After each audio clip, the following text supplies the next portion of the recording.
Mesdames, Messieurs, bien-aimés dans les Seigneurs, c'est encore un réel plaisir de vous retrouver dans cet autre numéro d'émission spéciale exclusivement consacrée aux trentenaires de la jeunesse chrétienne combattante. Vous le savez, la jeunesse chrétienne combattante qui est le troisième organisme du ministère chrétien du combat spirituel qui fête ses 30 ans d'existence. Pourquoi ces plateaux spéciaux? Pourquoi ces émissions spéciales? Parce qu'il y a eu un peuple qui marchait dans les ténèbres et qui a vu une grande lumière. Et c'est lui qui habitait le pays de l'ombre de la mort, a vu une lumière resplendir et ce peuple est venu rendre grâce à Dieu pour toutes les délivrances qu'il a vécues.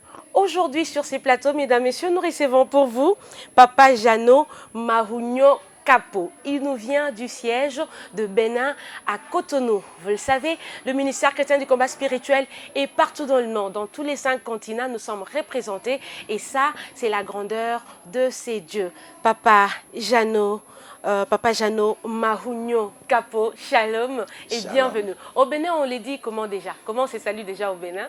Mikwabo. Mikwabo. Papa Jano, Mikwabo. Oh, Mikwabo. Voilà, là nous sommes, on a un peu migré vers le Bénin. Voilà, Papa Jano Mahunyo Kapo, il est du siège de Bénin à Cotonou, je l'ai dit tout à l'heure. Il poursuit sa formation dans la classe de J33. Il sert son Jésus à la sonorisation. Et au sein du comité préparatoire de 30 ans de la JCC, il est le chef de la délégation. C'est lui qui a amené la délégation de 11 délégués des jeunes de Bénin à Cotonou. Il est marié et père d'une fille. Il est également entrepreneur et commerçant et Dieu a fait tant d'autres choses que vous allez découvrir dans cette émission alors que nous serons en train de converser avec lui. Papa Jano Mahunyo. Mahunyo veut dire quoi déjà? Mahunyo, je bien prononcer? Oui, vous avez bien prononcé. Mahunyo, ça veut dire quoi déjà, papa? Bon, Mahunyo signifie Mahunyo. Dieu est grand. Alléluia. Dieu est bon. Alléluia. Voilà. Nous bénissons les Seigneurs pour ça. Alors, en tant que chef de délégation, vous avez ramené la délégation des 11 délégués, des jeunes de Bénin à Cotonou. Comment ça s'est passé? Cela a été facile? Tout s'est bien passé jusqu'ici? Oui, nous bénissons le Seigneur, notre roi, le Dieu de la JCC, qui nous a conduits depuis Cotonou jusqu'à Kinshasa. Amen. En tout cas, tout s'est bien passé. Nous Amen. bénissons le Seigneur pour ça. Amen. Vous êtes bien logés, vous avez été bien accueillis, tout se passe bien ici à En tout Kinshasa. cas, très bien. Nous avons été accueillis comme des rois et des reines. Alléluia. Nous bénissons Surtout le peuple Seigneur. béninois, parce que je me rappelle qu'en 2015, j'étais aussi au Bénin, à Cotonou, Wow. et j'avais vraiment bénéficié d'un accueil vraiment très chaleureux. J'étais ça. vraiment bénie pendant mon séjour. Alors, Papa Jano Mahunyo Kapo. Oui. Mahunyo qui veut tout justement dire Dieu Dieu est est- grand. Parlez-nous un peu de cette grandeur de Jésus dans votre vie. C'est Jésus de la JCC que vous avez rencontré à Bénin, au Bénin à Cotonou. Un Dieu infiniment grand, le Amen. Dieu de papa et de maman Olangui. Alléluia. Il n'est pas n'importe quel Dieu. Amen. Notre chef de mission, Papa Peter, a l'habitude de dire, nous servons un véritable Dieu, un grand Dieu. Amen. Et moi, personnellement, je l'ai expérimenté dans ma vie. Amen. Je l'ai expérimenté dans ma vie depuis que je suis dans ce ministère, depuis 2009. J'ai expérimenté la grandeur de son Dieu dans tous mes compartiments de ma vie. Amen. Dieu m'a visité, Dieu m'a délivré de beaucoup de choses. Beaucoup de Amen. choses. Alors, dans plusieurs compartiments de votre vie, vous avez vécu, vous avez palpé la main de Dieu. Pourriez-vous nous parler même d'un ou deux compartiments dans lesquels Dieu a agi puissamment? Et je sais que ces témoignages bénira plusieurs. Merci, que le Seigneur vous bénisse. Vraiment, le Seigneur, c'est un Dieu fidèle. Amen. Qui agit quand tu l'invoques, il va toujours te visiter. Il a dit que ceux qui s'approchent de moi doivent Amen. savoir que j'existe d'abord. Amen. Et que je suis celui qui renomme ceux qui me Tous ceux qui cherchent. viennent me chercher. Donc, vraiment, c'est un Dieu qui m'a visité. Amen. Moi, j'étais dans la sorcellerie. Comment ça? J'étais dans la sorcellerie. Bon, au début, je ne savais pas aussi. Ce n'est pas, si ce n'est que par la révélation de ce Dieu quand j'étais dans ce ministère du combat spirituel. C'était quand déjà, quand vous êtes arrivé dans ce ministère? Je suis arrivé dans ce ministère en 2009, en mars 2009. Et je suis arrivé dans ce ministère comment?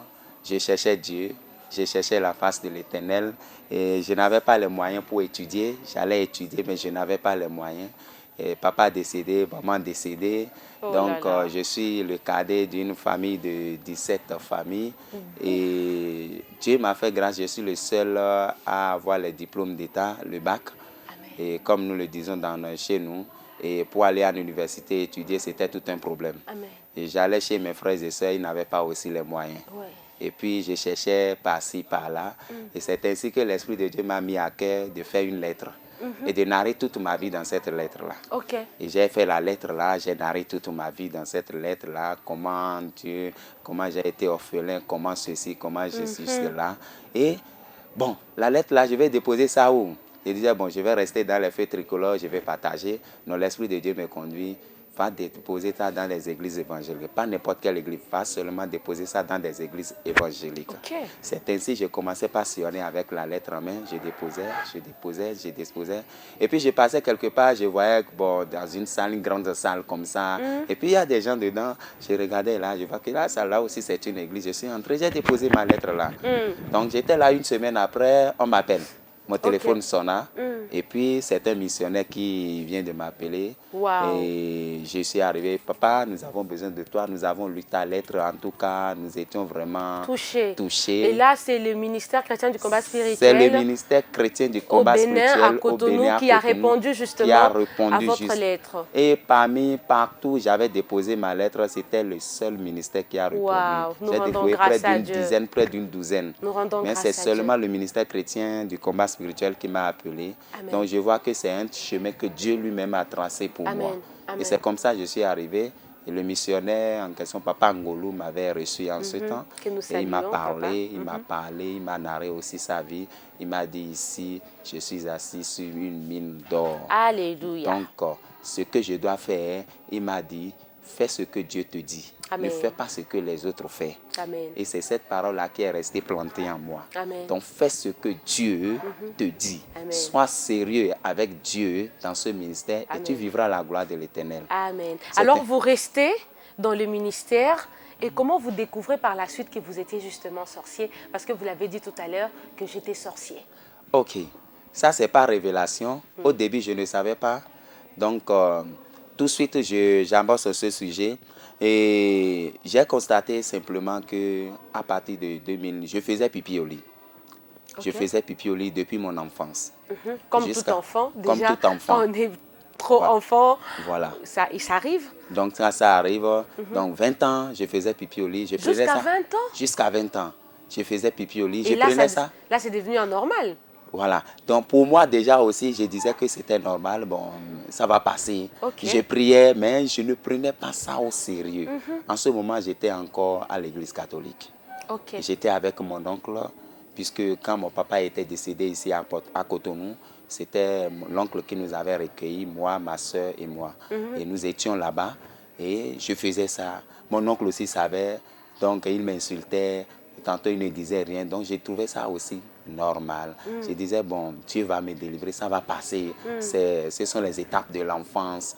Bon, 25 ans, la même situation, ça continue toujours. Vous faites toujours pipi au lit? Je faisais toujours pipi au lit. Si je dors seulement, je bois de l'eau seulement le soir, là, je dors là. Je me réveille seulement, je vois que le lit est déjà mouillé. Et ça ne vous dérangeait pas? Vous n'aviez pas honte? Si, ça me dérangeait. Ça me dérangeait. Tu vois, quand tu n'as pas encore découvert, quand tu n'as pas encore fait la découverte d'un de tes frères, tu es dans ton coin, tu ne vas pas, c'est-à-dire, tu ne vas pas comprendre la véracité, la réalité de ce que tu vis. Donc j'étais dans mon coin, je faisais, ça me dérangeait, ça me faisait mal, on m'insultait, mais je n'avais pas encore pris conscience, je n'avais pas encore pris ça au sérieux. Pour moi, je disais que c'est toujours, bon, c'est normal. Ça va passer. 30 ans, ça va passer. Et 30 ans, vous faisiez toujours pipi? Toujours, je faisais toujours. Et c'est quand vous arrivez au ministère que vous découvrez que c'était la sorcellerie. Et là, vous aviez quel âge déjà? J'étais arrivé au ministère en 2009, comme je vous ai dit. Donc déjà, à 27 ans, j'étais au ministère. Vous faisiez toujours pipi au lit? Et je faisais toujours pipi au lit. Donc, en 2013, il y avait la retraite de la jeunesse. C'est-à-dire quand la rentrée commence comme ça, nous faisons une retraite de 3 jours.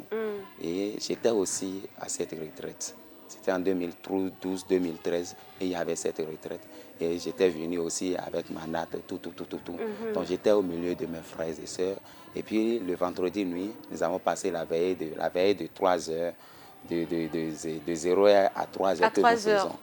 Et puis, on nous a dit, reposez-vous. Nous avons reçu les instructions. Jésus. Et je m'étais allongé aussi auprès d'un frère. J'ai pris mon pain, je me suis couvert, nous dormons. Je me suis réveillé à 4h30, 5h. Je voyais toute la natte là était mouillée. Mouillée, oh là là. La natte était mouillée. Je regardais, ça me faisait mal. Je pleurais. Personne ne savait pas ce qui se passait avec moi. Je regardais, j'ai dit maintenant, qu'est-ce qui se passe avec moi? C'est à partir de là que ça vous a révolté, c'est à partir de là que vous vous êtes révolté. Ici, là, jusque-là, j'avais déjà 32, 33 ans. J'ai dit non, il y a un ça ne va pas. Il y a un ça ne va pas dans ma vie, je dois me lever. Dieu merci, je suis dans une retraite, je vais profiter, il y a un ça ne va pas dans ma vie. J'ai pleuré la nuit là. Personne ne savait, parce que celui qui était à côté de moi aussi dormait. Donc je m'étais réveillé seulement, j'ai pris le pain que je m'étais couvert, j'ai mis le pain seulement derrière, je me suis assis sur ça et j'ai dissimulé pour cela que ça comme puisse ça. Absorber. Et ça puisse absorber. Et le matin, je me suis réveillé à 6h, je me suis réveillé seulement, j'étais rentré. Et vous avez pris conscience à partir de ces jours-là? C'est à partir de cet instant que j'ai pris conscience, j'ai commencé par chercher la face de Dieu. Amen. J'ai commencé par bouger le trône de Dieu. Amen. J'ai dit, Seigneur, jusqu'à cet âge-là, ça doit tomber. Amen. Je ne comprends pas ce qui se passe. À 25 ans, à 30 ans, je disais que bon, ça peut passer. Mais là, maintenant, là, je vois qu'il y a un ça ne va pas. Amen. Et je posais la question à Dieu, Seigneur, pourquoi ça? Pourquoi ça? Je dois comprendre ça. Qu'est-ce qui se passe? Amen. Je vais comprendre ce qui se passe dans ma vie. Pourquoi jusqu'à cet âge-là, je ne peux pas vivre avec mes frères?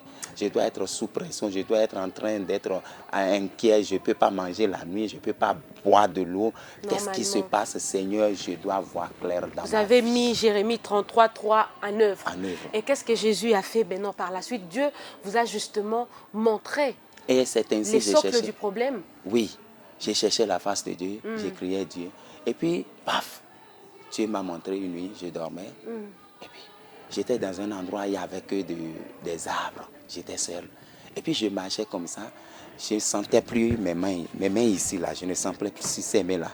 Et puis, je sentais quelque chose qui est sorti comme des ailes, comme ça. De l'autre côté, là aussi, c'était sorti.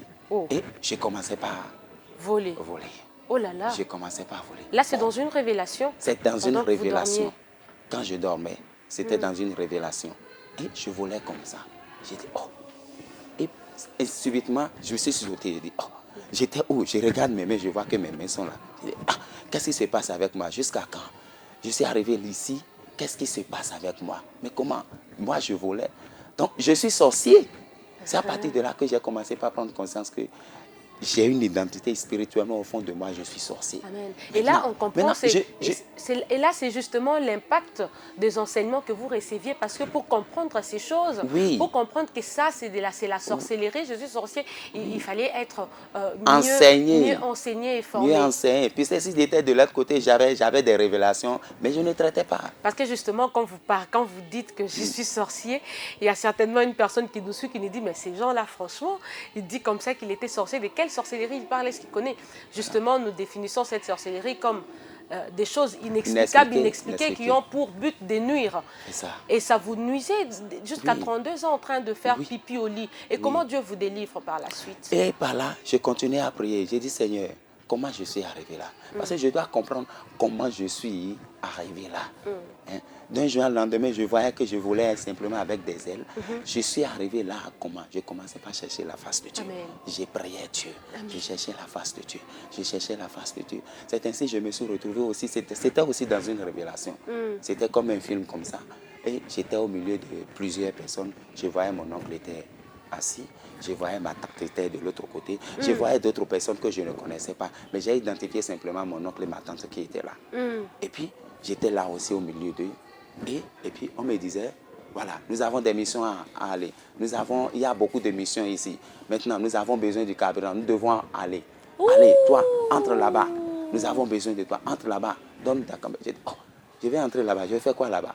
Et puis, il y a une force qui m'a saisi. Je marchais, j'ai rentré là-bas. J'ai descendu mon pantalon. Vous avez commencé à pisser. par faire pipi. Donc c'est ça la réalité spirituelle, c'est ce qui s'est passé toutes les fois que vous puissiez. Voilà. C'était en fait les carburants que les sorciers utilisaient pour voyager et aller dans leur...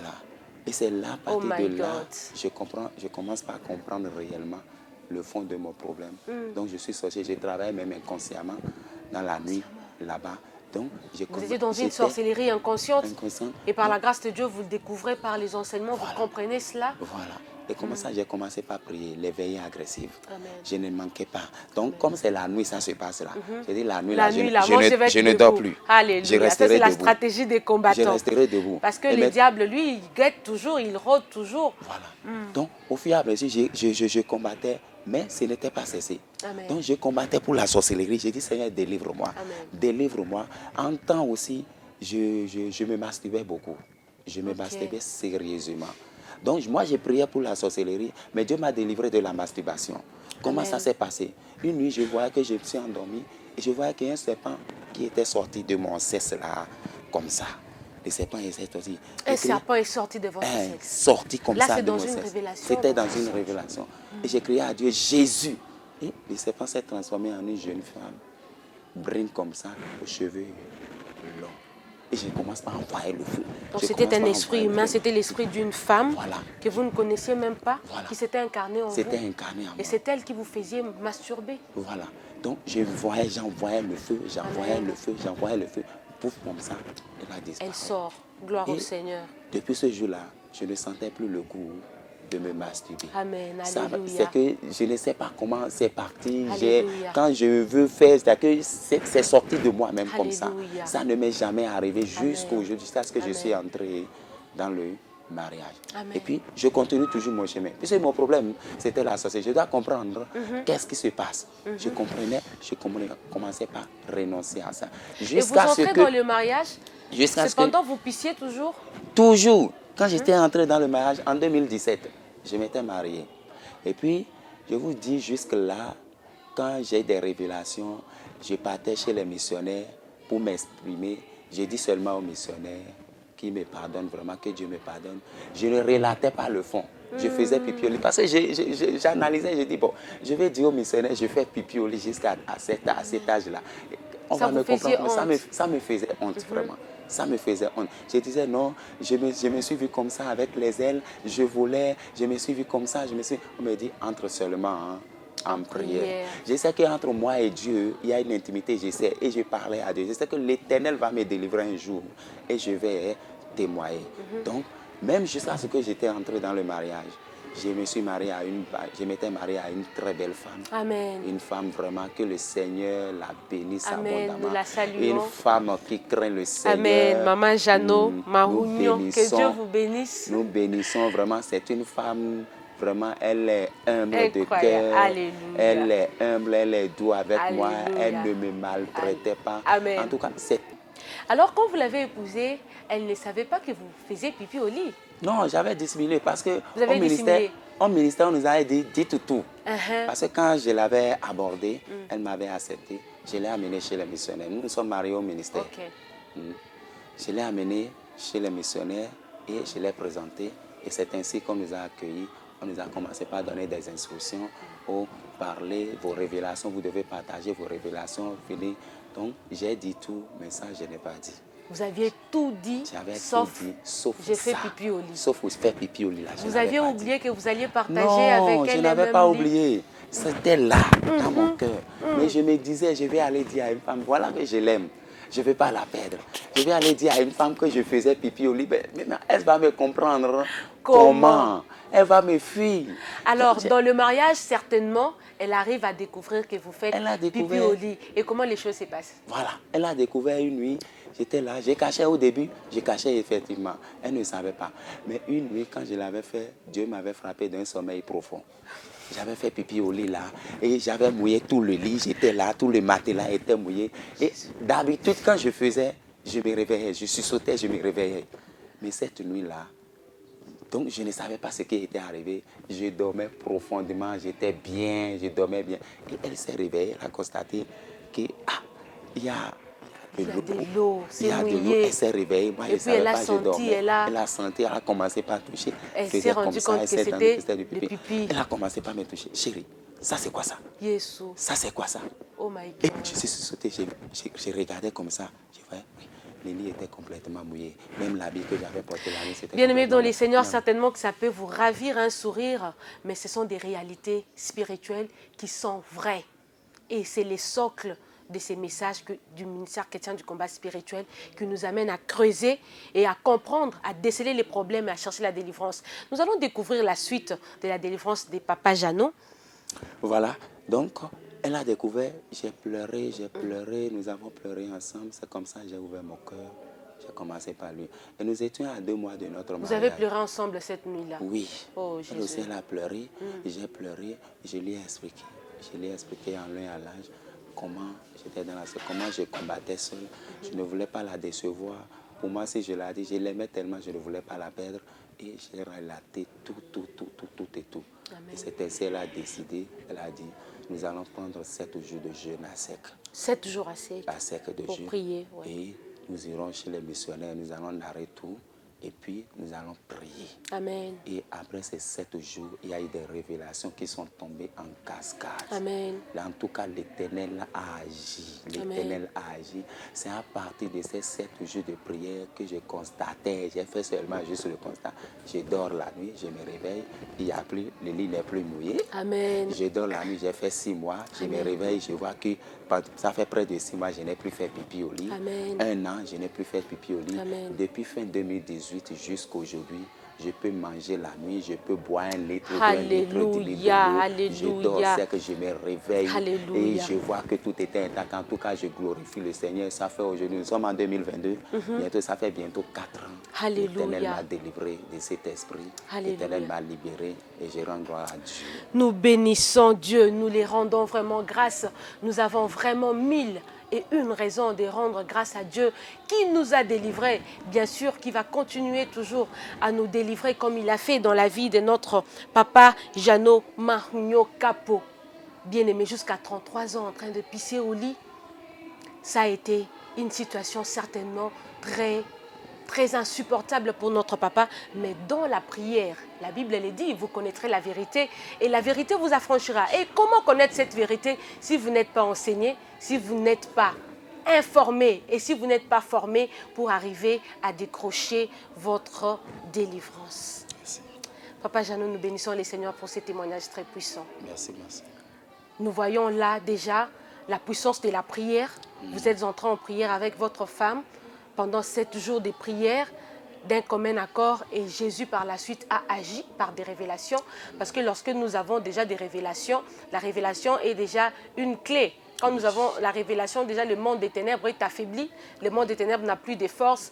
C'est pourquoi la parole de Dieu nous dit toujours, posez des questions. En Jérémie 33, 3, posez toujours des questions à Jésus, demandez et il vous répondra. Amen. Alors Papa Jeannot, je l'ai dit dans votre présentation que vous êtes entrepreneur, un grand entrepreneur, commerçant et aujourd'hui vous gérez plusieurs ateliers de couture à Cotonou, Bénin. Comment ces bénédictions se sont ensuivies après cette délivrance? Ah, ça c'est Dieu. C'est-à-dire, après ce masque-là qui était tombé de ma vie, les bénédictions commençaient par pleuvoir en cascade. Amen. En tout cas, je ne savais pas. D'abord, pour commencer, après mon mariage, et 2 ans après, Dieu m'a donné l'argent. Dieu m'a béni, les portes se sont ouvertes. Alléluia. Et j'ai eu à acquérir ma parcelle. J'ai Alléluia. construit une grande villa dedans. Alléluia. Et je suis dedans avec ma femme. Ouf! L'Éternel n'a pas terminé à dire son dernier mot, il continue toujours à nous défier. Parce que quand le masque tombe, les bénédictions qui étaient en retard commencent par te visiter. Les bénédictions vont Voilà. vous visiter. Donc c'est ainsi que Dieu nous a donné l'idée. Nous avons mis en place 2 grands ateliers, une à la maison et une aussi en ville. Et nous sommes dans la confection, je suis dans l'entrepreneuriat. En tout cas, nous bénissons le Seigneur pour sa main puissante dans notre vie. Amen. Nous bénissons Dieu pour sa main puissante dans votre vie, Papa Jeannot.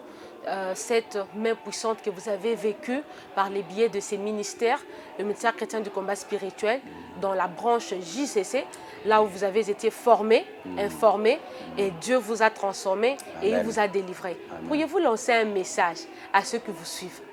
Vous avez parlé d'un point ici très important. Vous avez dit, vous masturbiez, mais vous ne compreniez pas pourquoi. Cependant, il y avait un esprit qui était incarné en vous. Il y a beaucoup de jeunes gens qui nous suivent en ces instants-ci, qui vivent cela, qui sont en train de se masturber jour et nuit, mais ils ne savent même pas qu'il y a un esprit qui est derrière. Et cet esprit, justement, les bloque aussi parce qu'il n'y a pas de cohabitation entre les ténèbres et la lumière. Alors, d'une manière très convaincante, nous vous prions de passer un message à tous les jeunes, à tout le peuple de Dieu qui vous suivent à travers le monde dans ces instants-ci. Je veux dire aux jeunes, je bénis d'abord le Dieu du combat spirituel, le Dieu de papa et de maman Olangui. Et je profite de cette opportunité pour saluer mon chef de mission. Je le bénis particulièrement, Amen. Papa Peter. Papa Peter, nous vous saluons dans le nom de Jésus. Père spirituel. Amen. Et c'est grâce à lui Amen. que je suis là où je suis spirituellement, que Dieu le bénisse abondamment. Je veux dire aux jeunes que le combat spirituel, c'est une réalité. Amen. C'est une réalité que beaucoup de jeunes ignorent. Beaucoup de jeunes ne comprennent pas réellement que c'est une réalité. Ils passent dans des situations, ils se disent que c'est normal. Il faut venir au ministère, découvrir réellement qu'est-ce qui se passe. Il y a la vérité, ce que nous voyons physiquement, il y a une réalité qui est cachée derrière. Amen. Et quand nous n'accrochons pas au ministère chrétien du combat spirituel, nous ne découvrons pas réellement la réalité qui est cachée. Donc je vais demander à nos jeunes, nos frères et sœurs, JCC, sortons de la distraction. Sortons de la distraction. Venez au combat spirituel, vous allez vivre la main de notre Seigneur Jésus-Christ. Nous sommes venus rendre grâce à Dieu pour les 30 ans. Et le thème dit demeurons. Pour ceux qui sont déjà dans le combat, demeurons auprès de Jésus. Demeurons au pied de Jésus comme Marie. Et nous vivrons la gloire de l'Éternel. Que le Seigneur vous bénisse. Merci beaucoup, Papa Jeannot. Merci à vous également, mesdames, messieurs, bien-aimés dans les seigneurs de par le monde. Que Dieu vous bénisse très, très abondamment des ténèbres à la lumière. C'est ce témoignage de Papa Jeannot Mahunyo Kapo du siège de Bénin à Cotonou. Il sert son Jésus à la sonorisation. Il est également chef des délégations de délégués de Cotonou ici à Kinshasa pour les 30 ans de la jeunesse chrétienne combattante. Bien aimés dans les seigneurs, c'est comme ça que nous célébrons nos 30 ans. En démontrant la puissance de ces Jésus, Amen. Comment est-ce qu'il a agi Amen. Dans nos vies à l'échelle mondiale. Amen. Alors ne vous retenez pas. Venez, vous êtes jeunes, vous évoluez dans votre église. Nous ne vous disons pas d'abandonner votre église, mais venez profiter aussi de cette vérité, de ces enseignements, n'est-ce pas, qui vont toucher vraiment les spirituels de votre vie. Et je vous rassure, qui vont également changer les spirituels de votre vie aujourd'hui et jusqu'au retour de Jésus-Christ. Merci beaucoup de votre attention soutenue. Nous vous retrouvons très prochainement pour un autre nouveau numéro qui boostera justement, votre foi et qui vous amènera encore à garder votre foi inébranlable en Jésus-Christ. Merci beaucoup, Papa Jeannot. Merci. Nous saluons tous les sièges de Bénin à Cotonou. Que Dieu bénisse toute la JCC de Bénin à Cotonou. Merci. On se retrouve plus tard. Bye bye. Bye.